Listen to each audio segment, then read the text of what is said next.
Good morning, everybody. Good morning. If you are new here, my name is Will. I'm Josie. And after 2 months of only eating Italian food, we have had cravings for some McDonald's, so we've decided to travel over 600 kilometers through 3 different countries just to get some Mickey D's. Little did we know what a roller coaster ride this trip would be. From not 1, but 2 near-death experiences to a kind of generosity that we've never experienced before. Trust us. You're gonna want to stick around till the end. I'm shaking. Yeah, me too. It's really scary. What do we do?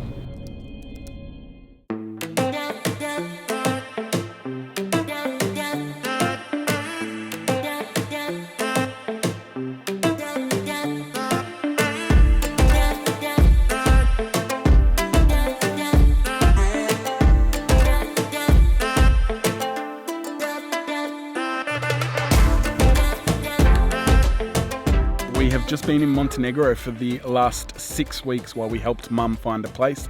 Now, you might have noticed that we didn't put up too many vlogs, and that's because a lot of the places wouldn't let us film the apartments, which was the main reason we were there. Josie went back to Sweden for 2 weeks. To do some work, and I just got back 2 days ago.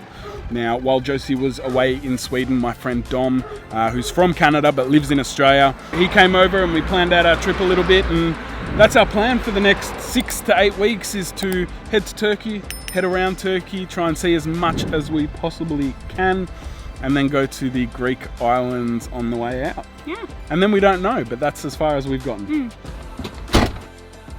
So we found Will's mum an apartment in Tivat where we could also keep the van while we stayed with her and helped her settle in.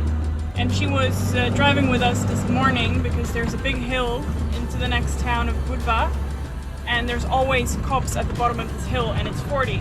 And if we start the hill at 40 with Franklin, he's gonna do 10 at the top, or the whole way. We had to let Mum go ahead and stay on the phone with her. She made sure that there were no police so that we could keep our speed up. And it all worked out pretty well, except for at one point, just before we got to the hill, we could see a cop car coming towards us. I mean, he had his lights on, and the car, 2 cars in front of him, pulled over, and then the car behind that slammed on their brakes to the point where there was smoke coming out the back, and the cop car swerved onto our side of the van. And I wish we had it on camera because they were coming straight towards us, and on the right hand side was a ditch, and I had to swerve around the cop car, and I reckon I was probably that close to the cop car and that close to the ditch. I just saw our death coming towards us because the ditch was I could see it much better than Will could. But yeah, that was really scary. That dog had a chicken in its mouth. Welcome to Albania, guys. Marcus, Marcus, Marcus, Marcus! Yo! Goats! It is now peak hour. It's 4:30 in the capital of Albania, Tirana, and we're stuck in traffic. There's people out on the freeway. We're on a freeway. There's people out there trying to sell records, trying to get money like beggars. This is just crazy. There's cars coming from all different directions. On my right, on my left. Chaos. This is stressful. This is stressful. You're gonna have a triple cheeseburger in your hand. Yeah. Some French fries, and it's gonna be delicious. And then 5 minutes later, I'm gonna feel like crap. I think I'll do a Big Mac. You gonna do a Big Mac? I think so. Ooh, I love a Big Mac. You gotta give me a bite. I'll give you a bite for a bite. Yeah.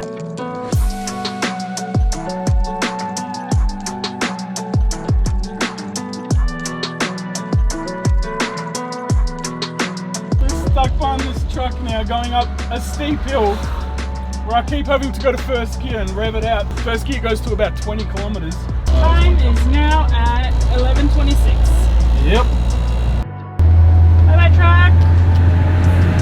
It just keeps going up and up and up. There's no end to it.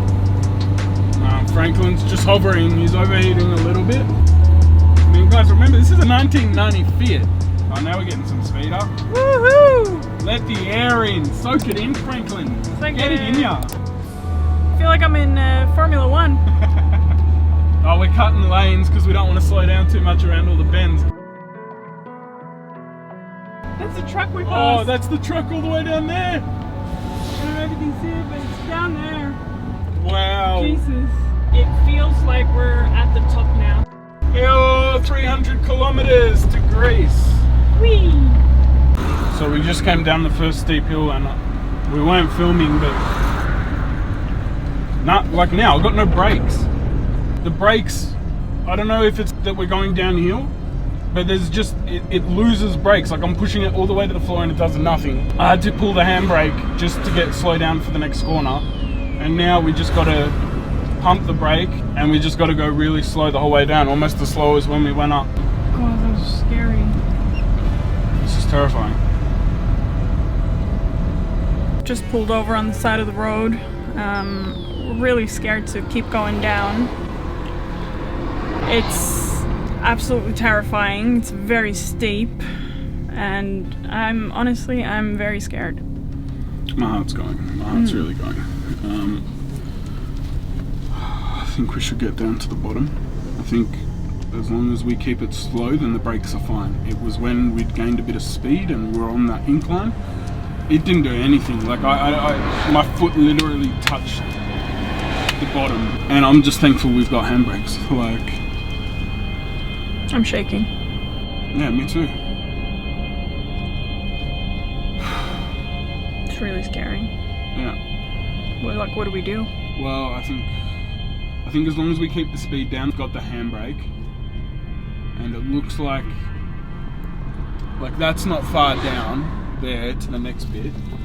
So I think we should be able to keep a low speed, and once we get to a flat level, I'm gonna have to push on the brakes and see if something's wrong or whether it's just the incline. So let's get down the bottom. The handbrake works. I tested that.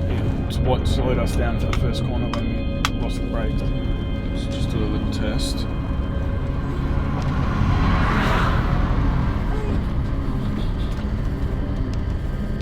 That was to the floor. We can't stay here. Well, I'd rather stay here than die. 100%.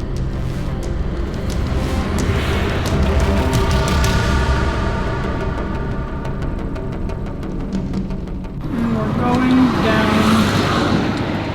slowly. 15 kilometers an hour, hazard lights are on.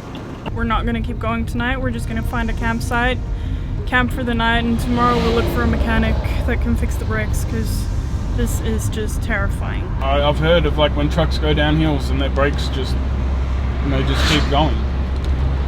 Just been a crazy day on the road today, guys. We found a campsite to stop at, so we're here now. We got some alcohol, 2 beers, and we also got this rakia that they make themselves here. It's very strong, but I think we need it now to calm down. There's only one left because I literally sculled mine. I'm still shaking. I'm still, that really made me nervous, and that scared me. Me too. I was terrified. This morning we had the police officer swerve into our lane, and we had to swerve, almost hit the cop, and almost went into a ditch. And that, I was still pretty calm, but this has shaken me up a bit. Not the worst place to stop. Josie spoke with her dad, and he said that what it most likely was, the engine was overheating. What it did was overheat the oil for the brakes, which thins it out. In the future, when we're driving like that, when we're driving uphill and we notice that the car gets hot, we should stop before going downhill. We're going to have a few more drinks. We're going to go across the road to the restaurant and get some dinner. And yeah, we'll see you guys all again in the morning. Good morning. Good morning. It is now 7:30 in the morning. Last night we had a really good experience, and I have to say that ever since we entered Albania, we've just felt welcomed. The hospitality here from the people is... Everyone's been so friendly and generous that I'm honestly at a loss of words. So last night we went over for dinner at the restaurant across the road, which is owned by this campsite. And we sat down, we had a Greek salad, a feta cheese, 2 steaks and some steak strips with some bread. And it was fantastic. The food was really, really good. And then they brought out dessert for us without us even asking for any. And we also had 2 large beers and 2 large rakias. And then I went up to pay and the owner goes, "No, it's on me. You're our first guests of the season." He paid for our meal. So just the hospitality that we've had here in Albania and the friendliness is just incredible. Just the fact that the guy that works at the campsite just called a mechanic last night. He's like, he's gonna be here at 8 tomorrow. Yeah. Without blinking an eye. Yeah, so he should be here very shortly. If we just drove to Thessaloniki yesterday, we wouldn't have got to experience any of this. It is absolutely beautiful. Like waking up to this, it could be worse. It could definitely be worse. Yeah. Now we're following behind him to go to the mechanics so that we can get it serviced really quickly. And the guy at the campsite wouldn't even let us pay for the night. Albanians, beautiful people.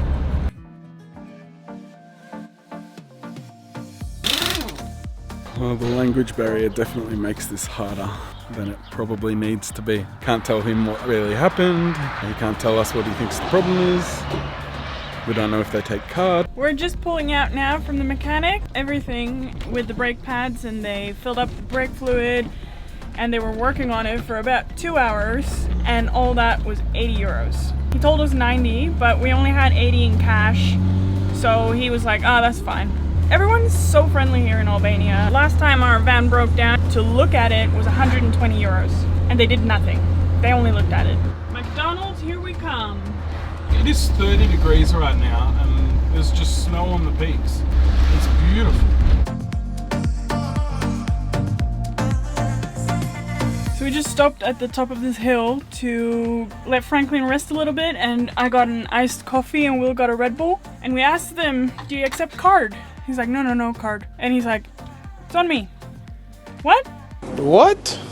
Like, "It's on me, you take it." So we were just giving it for free. And then he goes, "And the bathrooms are there if you need to use the bathroom." Like, I think the people here are just generous, you know? They're so much more giving and so much more accepting generous. Generous, exactly. We've just received this constantly since we've been in Albania. It's just incredible. And people are honking and waving at us as we drive past. I love it here. I really want to go back. Oh, we're coming back. Like, do it properly. And we're slowly and steadily making our way downhill.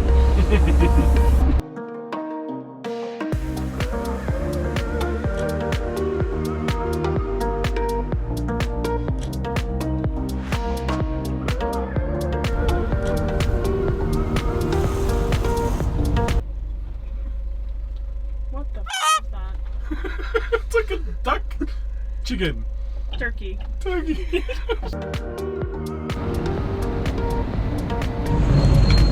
Just coming up to the border now. You are going to? Turkey in the end, but today we go to Thessaloniki. We made it through the border, and then they made us stop and brought out the German Shepherd and did a little drug check. So luckily we're all good, but it's the first time on this journey with all the borders that we've crossed. I think we've crossed about 8 or 9 borders. This is the first time that's happened, so very interesting. Yeah. So he actually wanted to come inside as well and asked me to open the doors to the cupboard and the bathroom. So they were also looking for refugees. This is like the outer border to Schengen, so I think that's why there's like harder controls at the Greek border. Luckily we didn't smuggle any Albanians in. Welcome to Greece, baby! Alright, we are in Greece, 205 kilometers. I am ready for some McDonald's!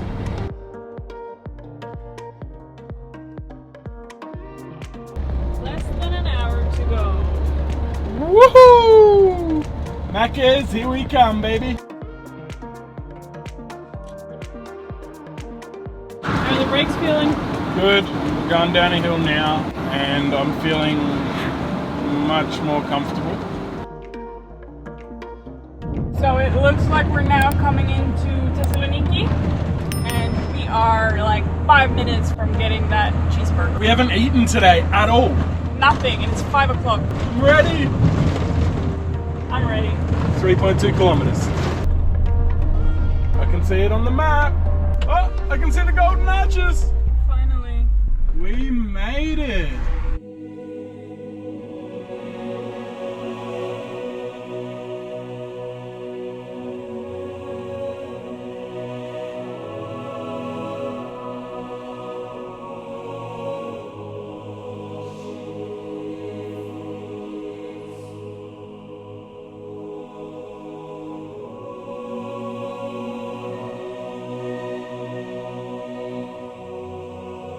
A lot of you might be asking the question, was it really worth driving 700 kilometers, possibly killing yourself twice, having issues that you had to pay for to fix the van just to get McDonald's? And the answer, of course, is yes.